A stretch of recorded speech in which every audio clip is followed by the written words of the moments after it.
Video like जरूर कर लीजिए और ऐसे वीडियो लगातार फ्री में पाने के लिए चैनल को तुरंत सब्सक्राइब कर लीजिए और बेल आइकन को जरूर टैप कर लीजिए ताकि आगे भी सारे वीडियो आपको मिलते रहे। यूट्यूब में फॉलो करते हैं तो प्लीज ये वाला फ्री टेलीग्राम चैनल जरूर ज्वाइन कर लीजिएगा। सारे नोटिफिकेशन सारे अपडेट यहीं पे आते हैं, ध्यान रखिएगा। सारे क्वेश्चन अटेम्प्ट करिए और स्कोर अपना तुरंत कमेंट करके बताइए कितने सही हो रहे हैं कितने गलत हो रहे हैं, जल्दी से कमेंट करके बताइए। नमस्कार दोस्तों, स्वागत है आप सभी का ऑनलाइन एग्जाम प्रिपरेशन पर which is the part of study for civil services. दोस्तों कैसे आप सभी, आई होप आप सभी स्वस्थ होंगे और मस्त होंगे और अपनी पढ़ाई बहुत अच्छे से कर रहे होंगे।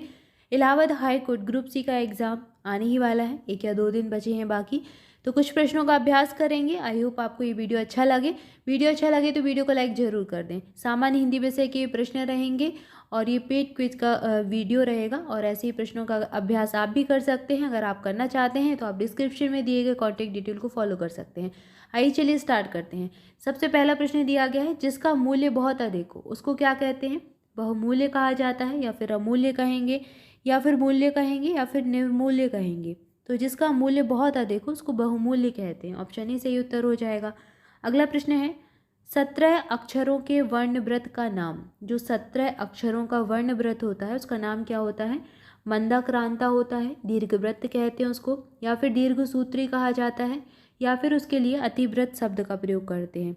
तो उसको कहते हैं मंदाक्रांता। ऑप्शन ए में दिया गया है और यही सही उत्तर हो जाएगा। अगला प्रश्न है, पश्चिम और उत्तर दिशाओं के मध्यस्थ कोण को क्या कहते हैं? नेतृत्व कहते हैं, ईशान कोण कहा जाता है, या फिर वायव्य कहा जाता है, या फिर आग्नेय कहते हैं। तो जो पश्चिम दिशा होती है और उत्तर दिशा होती है उसके मध्य का जो कोण होता है उसको वायव्य कहते हैं। ऑप्शन सी सही उत्तर होगा। अगला प्रश्न देखते हैं। अगला प्रश्न क्या है? अगले प्रश्न में तद्भव शब्द छांटना है। निम्नलिखित में से तद्भव कौन सा है? तत्सम और तद्भव 2 प्रकार के शब्द होते हैं, तत्सम तद्भव और देशज।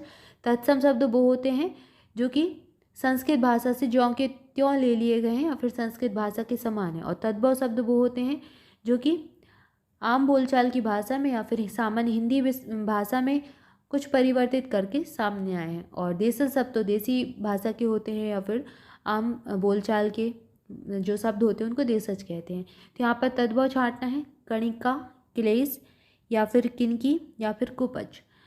तो जो किनकी शब्द है ये तद्भव हो जाएगा, बाकी क्लेश, कणिका, कुपच ये सभी तत्सम शब्द हैं। ठीक है, अगला वाक्य देख रहे हैं। अगला प्रश्न क्या है? तद्भव शब्द यहाँ पर भी छांटना है, कंकड़, कुंजी, अंचल या फिर उद्घाटन। तो यहाँ पर कुंजी शब्द जो है ये तद्भव है, बाकी के सभी क्या है? तत्सम है।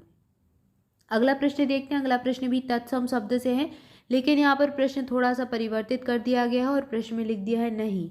अब बताना है निम्नलिखित में से तद्भव शब्द नहीं है। बाकी के 3 तद्भव होंगे, एक शब्द है जो तद्भव नहीं है, बताना है कौन सा है? अलूना, अस्सी, अवध या फिर अग्नि। तो इसमें से अग्नि शब्द जो है ये तत्सम है, बाकी के तीनों तद्भव हैं, तो यही सही उत्तर हो जाएगा। अगला प्रश्न है, तत्सम शब्द कौन सा है? अपर, अनूठा, अंगूठा या फिर आंगन या फिर उचाट। तो यहाँ पर जो अपर शब्द है ये तत्सम है, बाकी के ये तद्भव शब्द हैं। अगला प्रश्न है, तत्सम शब्द से ही तत्सम छांटना है, छांटिए। कुपच, अंत्र या फिर अर्ची या फिर उपयुक्त सभी। अब इनमें कौन सा तत्सम है? तो ये सभी तत्सम शब्द लग रहे हैं और यही सही उत्तर हो जाएगा, उपयुक्त सभी, क्योंकि ये तीनों ही तत्सम शब्द हैं। ठीक है, अगला प्रश्न क्या है? निम्नलिखित में से तत्सम शब्द नहीं है। अब यहाँ पर प्रश्न परिवर्तित कर दिया, 3 तत्सम शब्द होंगे, एक होगा जो तत्सम नहीं होगा, वो छांटना है। अजवाइन, आम्र या फिर आलस्य या फिर अद्य। तो इसमें से कौन सा शब्द तत्सम नहीं है? आम्र तो है, आलस्य भी है, अद्य भी है। जो अजवाइन है ये तत्सम नहीं है और यही सही उत्तर हो जाएगा। ठीक है, इसके बाद अगला प्रश्न देखते हैं। अगला प्रश्न क्या है? उसका तत्सम रूप क्या है? उस एक शब्द है और इसका तत्सम रूप बताना है। अमुष्य, उत्पद्यते या फिर ईधुर या फिर तस्य। उस शब्द का जो तत्सम रूप होता है वो होता है अमुष्य।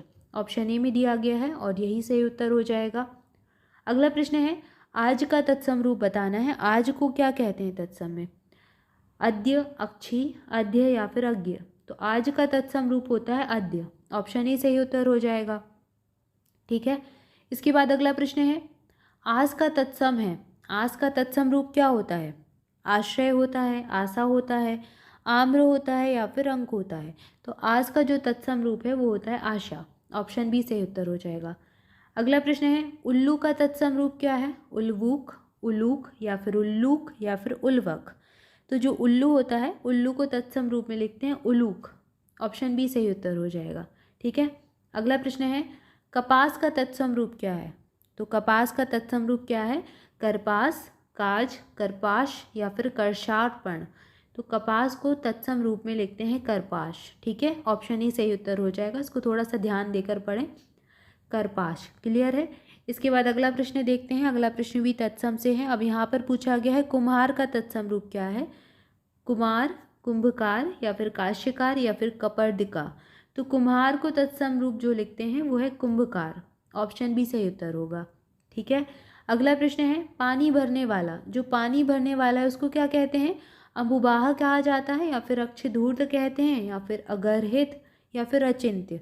तो जो पानी भरने वाला होता है उसको अम्बुबाह कहते हैं और ऑप्शन ए में दिया गया है अम्बुबाह, यही सही उत्तर हो जाएगा। ठीक है, इसके बाद आगे बढ़ेंगे, अगला प्रश्न देखेंगे। अगला प्रश्न क्या है? जिस नदी के जल का प्रवाह गुप्त हो उस नदी को क्या कहते हैं? अंतरीप कहते हैं या फिर अंतस्सलिला कहते हैं या फिर अंधानुगामी या फिर अच्छधूर्त। उस नदी को क्या कहा जाता है? अंतस्सलिला कहा जाता है। ऑप्शन बी सही उत्तर हो जाएगा। इसके बाद अगला प्रश्न है जो पासे के खेल में कुशल हो उसको अक्षत यौवना कहेंगे, अक्षधूर्त कहेंगे या फिर अगरहित कहेंगे या फिर धूर्त कहेंगे। तो ऐसा कोई व्यक्ति जो कि पासे के खेल में कुशल हो उसको अक्षधूर्त कहा जाता है। ऑप्शन बी सही उत्तर होगा। अगला प्रश्न है जिसकी निंदा ना की गई हो उसको क्या कहेंगे? अगाध, अगरहित, अत्वरा या फिर अधीत। उसको कहते हैं अगरहित। ऑप्शन बी सही उत्तर हो जाएगा। कोई ऐसा व्यक्ति जिसकी कभी निंदा ना की गई हो उसको अगरहित कहा जाता है। क्लियर है। अगला प्रश्न है मर्यादा का उल्लंघन करके किया हुआ। तो कोई ऐसा कार्य जो मर्यादा का उल्लंघन करके किया हुआ हो उसको क्या कहा जाएगा? अधिकृत कहा जाएगा या फिर अतिकृत कहा जाएगा या फिर अतुंग कहेंगे या फिर अतिका कहेंगे। उसके लिए प्रयोग लाते हैं शब्द अतिकृत, अतिकृत। ठीक है, ऑप्शन बी सही उत्तर हो जाएगा। तो यहाँ पर हमने कुछ और प्रश्नों का अभ्यास किया, ऐसे ही प्रश्नों का अभ्यास और करते रहेंगे। तब तक के लिए आप सभी ऑनलाइन एग्जाम प्रिपरेशन के साथ जुड़े रहें। वीडियो को लाइक ज़रूर कर लें। Thank you so much. Thank you for watching this video. मिलेंगे नेक्स्ट वीडियो में।